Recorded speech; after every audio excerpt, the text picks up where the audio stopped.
Is it actually possible? I mean, you really got to take a deep breath and you got to hear me out on this one. It's actually quite important in the Brian Koberger Idaho 4 case. Is the confidential informant possibly with the defense? I'm ARHayes. This is Convict's Thoughts. And the reason why I bring this up, and I think it's very key and it's very important, and it's being very well spread out there because everybody likes to point the finger at the defense like they're slowing down the proceedings. The whole reason why this case hasn't gone to court is because of that defense team. They're stalling.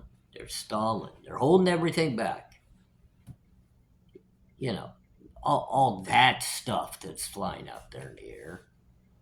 But if you really think about it, the motions being filed to seal exhibits and even documentation and motions being filed within the courtroom of Moscow, Idaho, Latah County, right to that favorite judge of all, Judge, the man with no decision-making skills.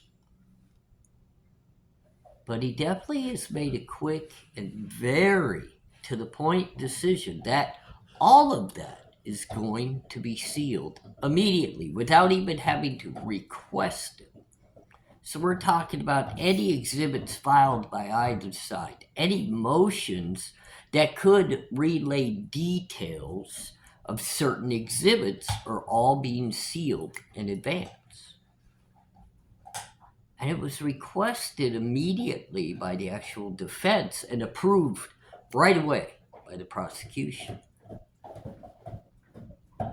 So at the end of the day, I started really thinking to myself, and I go back and I'm reviewing things, and I'm very interested in the concept that the reason why these things have to be sealed is because there would be possible danger to an individual or individuals if this information was to get out. And that's very interesting. That's very, very interesting. Now, Newsweek and other mainstream media, you know how big of a fan of all of them I am. But I do have to read the articles because you have to be able to view everything from both sides. That's called unbiased. You got to be able to take information even from places that you may not agree with or like, and put that into a factual basis of the thinking that you do to be able to formulate a proper thought. And because I'm not the most intelligent person out there, and I'm not the best of researchers, I have to take detailed notes from each individual place and try to bring them into one area where I can formulate my thoughts. Now, we're talking about what would be considered in Newsweek's eyes a confidential. They didn't even use the word informant or witness. A confidential resource, which is very interesting to me. And what that leads me to believe, because of the fact of so many items have been redacted, and when you kind of go through and you start analyzing redactions, and then you bring in the thought process of people actually being at risk if the information was to get out. So who would be at risk if information in a quadruple homicide case would get out? I don't see somebody who was within a spectrum of helping solve the case be at risk by the local community. I wouldn't see friends or family of the victims wanting to get their hands on a possible prosecutorial informant or somebody working with investigators to help convict Brian Koberger, why would they be at risk? The only way that somebody on the prosecution side of things could possibly be at risk, well, there's really two. One being that Brian Koberger was actually a part of a much bigger scheme of things that had some legitimate say and power to it, that if witnesses began testifying against Koberger, it could bring down a much larger group of individuals. So, of course, that's called hush a witness, hushing it. Just hush that mouth. Don't let that word be said.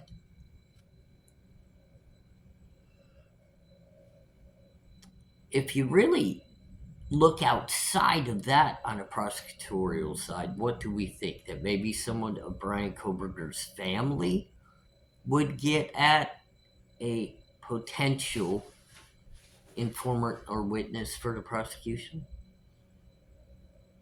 I just don't have that feeling. I don't have that feeling. Of course, the conglomerate of a much larger scale of things means that there would actually be other people affiliated with Brian Koberger that could possibly be more than just knowledgeable of the actual crime. Potentially involved. Potentially the people that committed the crime, and Koberger maybe possibly knows about them.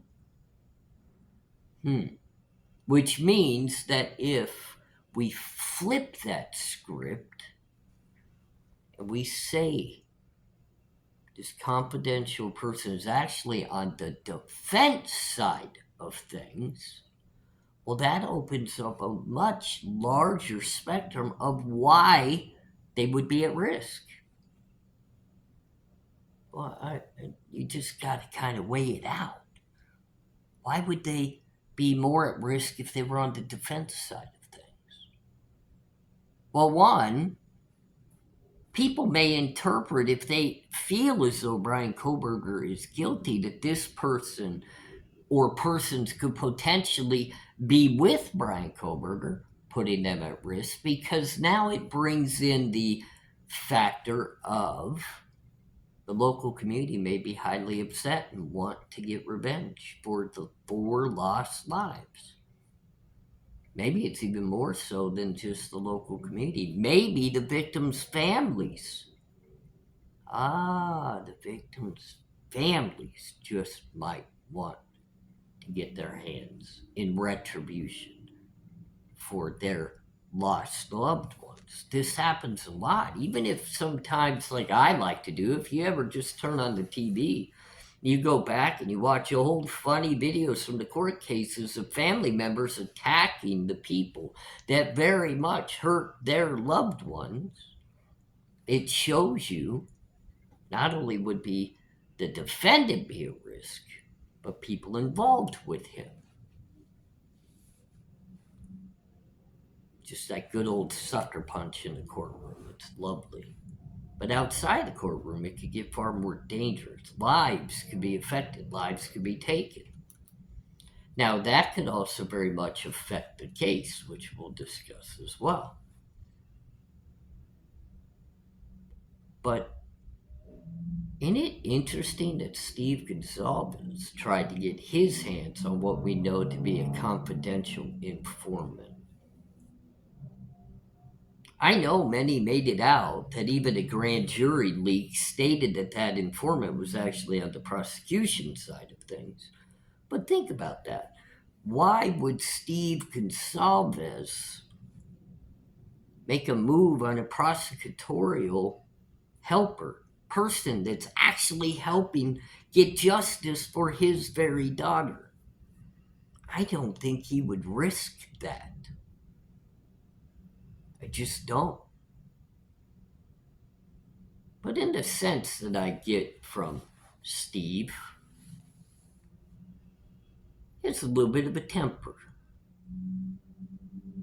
I wouldn't say he has an addiction issue, but I would think he could possibly have a little bit of a drink binging situation. And let's kind of look at Steve's brother for a moment. We know he has anger issues. Whether he was raised to be a good person or not, he very much was willing to put his hands on somebody over a jealousy of a female situation. Very interesting case that was.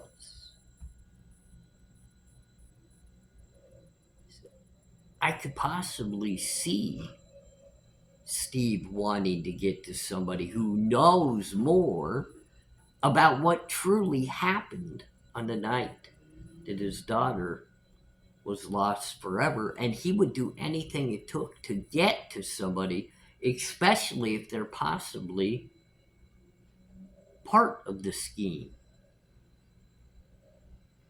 that hurt his family for the rest of their lives, that they would never be able to live the same without their daughter. So you've really got to consider the fact when they state many of these documents, exhibits, and informational details cannot be released because it puts lives at risk.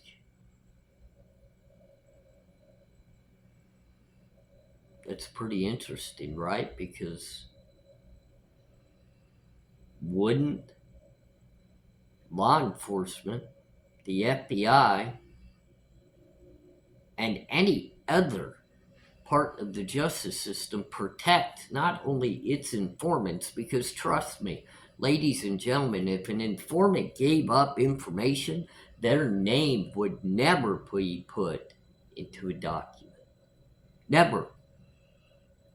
An informant is a lead of information that allows the investigators to further investigate to find said evidence. An informant is not a witness or a person who will step into the court and actually testify unless there is extreme reasoning as to why that informant is to be deemed more of an open individual in a court case than a completely darkened and sealed off.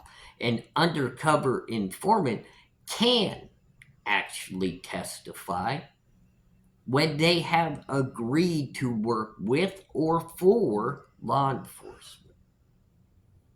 But not an informant with just hearsay, rumored evidence or knowledge that they've gathered that they share through a conversation with others to lead to more investigating. That person's name would never be out there. They would never be at risk. They would never be in the documents. So the term confidential informant for the prosecution side of things is far more protected than if the defense has found an informant that is legitimately on their side, helping their case, giving information that leads to far more evidence towards this being a much different picture than just Brian Koberger as the actual only suspect. Maybe he's not even truly a legitimate suspect, and that puts that person, confidential, whatever you may want to call it, it may even turn out to be a witness. The terminology confidential resource could be many different things. It doesn't just mean it's an informant, but it might be. And I could see Steve wanting to get his hands on an informant's neck and shake it around until he gets the information he so desperately seeks. Desperately. He's desperate for that info to solve the case because he's not getting it from the prosecution. And the defense isn't going to clue him in either. So he's got to do whatever it takes to go get whatever info he may. That could put that individual's or individuals' life at risk.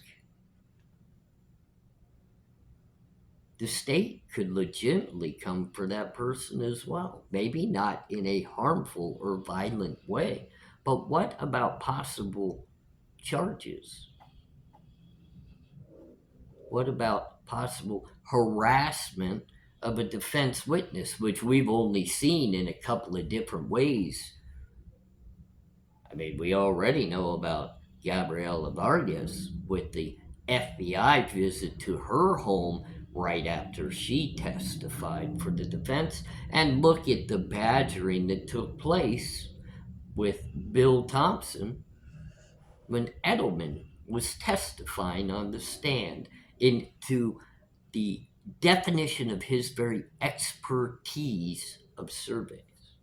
That was called badgering a witness, harassing by Bill Thompson. So could you imagine if it truly was a confidential resource for the defense?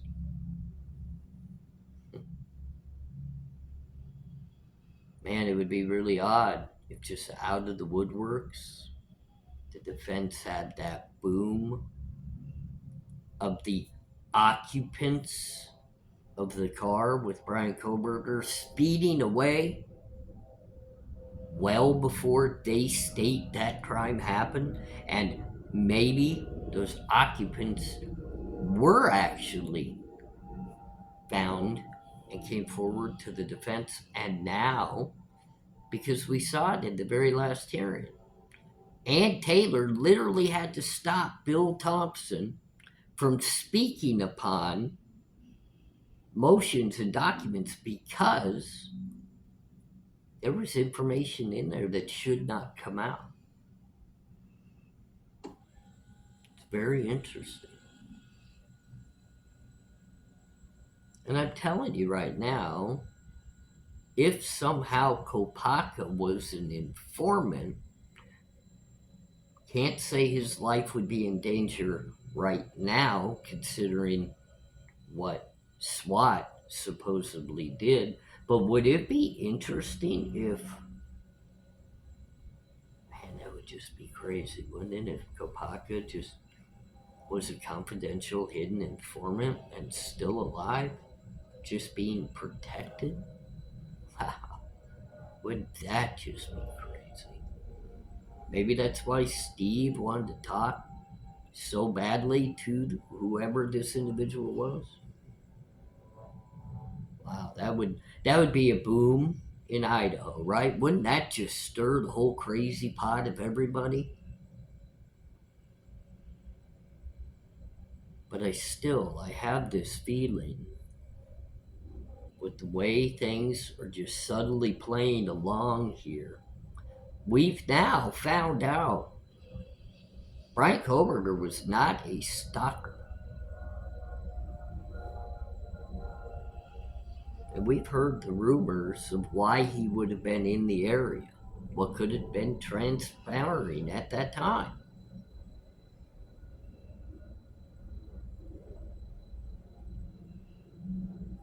You have to think outside of the box. If you lay out both sides, you lay the prosecution on one side and you lay the defense on the other, you say people's lives are at risk if certain information comes out. Now, for the prosecution, who would be at risk if Brian Kohberger was the culprit of the Idaho 4 tragedy and the only suspect and the defendant that's gonna face a trial, locked up? He is in jail. You can listen to every phone call. You see every piece of mail, and supposedly he's a loner with nobody to talk to.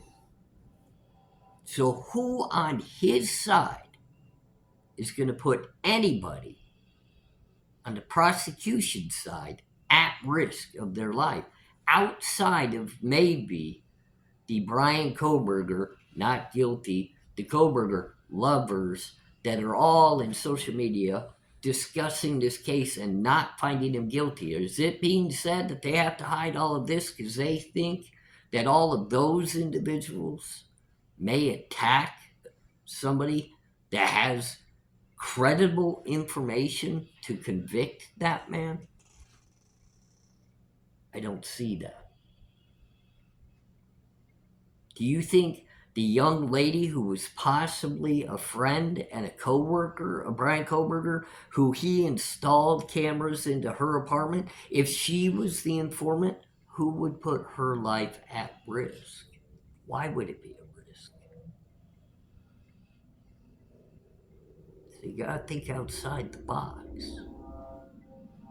The only way a prosecution's informant or confidential resource would be at risk is if they had more information far outside of Brian Koberger that pegs some very important individuals, maybe some that were a part of the largest bust of Idaho and Washington history of 27 ringleaders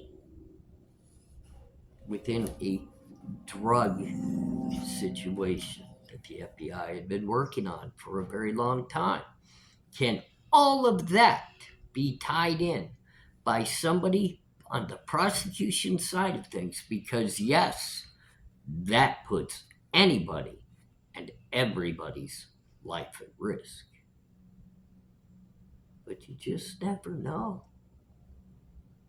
If it's somebody that's legitimately on the defense side that has some information to why Brian Koberger should not be sitting in that jail cell, or possibly not sitting in that jail cell by himself, changing the entirety of the timeline, changing the fact of the cars. So much could be affected by a voice that comes out of the woodwork that makes this defense team of Ann Taylor and Massa stand up in the very court and put their hand on Brian Koberger's shoulder and say they believe he is innocent. Not that he will be found not guilty of all charges, or not that they will prove reasonable doubt of Brian Koberger's case. They believe in his innocence, and they professed it to the entire world watching. Now, let's see as things unfold who truly had a confidential informant or resource that's going to impact this case so much that their life and others may be at risk. ARHayes, Convicts Thoughts. It was fun. I think we'll do it again.